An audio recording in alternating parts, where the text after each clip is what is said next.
Morning, it's Robert Amsterdam. Բարի լույս, ձեզ հետ է Ռոբերտ Ամստերդամը։ Ես հանդես եմ գալիս Սամվել Կարապետյանի անունից եւ հետեւել եմ Հայաստանում տեղի ունեցած կեղծված ընտրություններին եւ թույլ տվեք հստակ ձևակերպել։ Կեղծված բառը դեռ մեղմ է ասված։ Այն հաշվի չի առնում ձեռքով հաշվարկված 100,000 քվեները։ Այն հաշվի չի առնում բանակի ներգրավվածությունը։ Այն հաշվի չի առնում ընտրական հանձնաժողովի որոշումը հրաժարվել որոշ ընտրատեղամասերում վերահաշվարկ իրականացնելուց։ Սա իշխող կուսակցության կողմից հայ ժողովրդի դեմ իրականացված զանգվածային ու մտահոգիչ ոտնձգություն էր։ Ժամանակի ընթացքում մենք կբացահայտենք այս հարձակման բոլոր մանրամասները, բայց այս պահին ես ցանկանում եմ անդրադառնալ Արևմուտքի ցնցող արձագանքին, որը որոշեց գովեստի խոսքեր շռայլել խուլիգան Փաշինյանին, մի մարդու, որը պարսավում էր իր ընդդիմախոսներին, անվանելով նրանց 3 գլխանի հրեշ։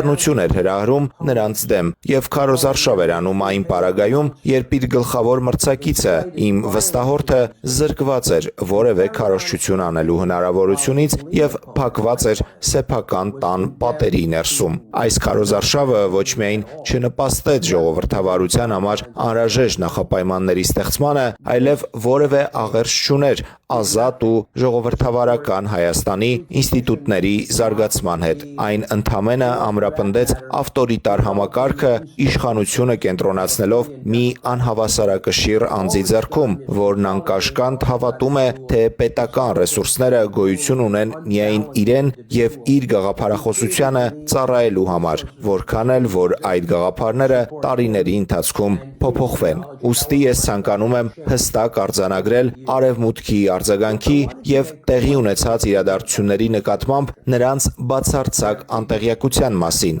Նրանց չէր հետաքրքրում հայ ժողովրդի ճակատագիրը, նրանց հետաքրքրում էր Ռուսաստանի վրա հարձակվելը, եւ այս տեսանկյունից նայելով նրանք այսօր հրճվում են առանց որևէ մտահոգության, թե սա ինչ հետևանքներ կունենա Հայաստանի համար։ Իսկ երեք մենք արդեն տեսանք Զելենսկու-Քելը, Հայաստանին վերադարձվեց Ուկրաինա արտահանված բանջարեղենը։ Սա փաստում է, որ այդ բարյացակամությունը դեռ չծնված արդեն թոշնում է։ Բայց եկեք հիշենք Ամերիկայի նախագահներից մեկի հայտնի խոսքը, երբ Լատինական Ամերիկայի բռնապետերի մասին հարցին ի պատասխան ասել էր. «Կարևոր չէ, որ նրանք շանորդի են, կարևորն այն է, որ մեր շանորդիներն են»։ Այս խոսքերը հանգիստ կարող էին պատկանել պարոն Մակրոնին, տիկին ֆոն դեր Լայենին կամ պարոն Թրամփին, որոնց իրականում ամենևին չի հուզում Փաշինյանի ներքին քաղաքական վարքագիծը, քանի դեռ նա աջակցում է Եվրամիության կամ ԱՄՆ-ի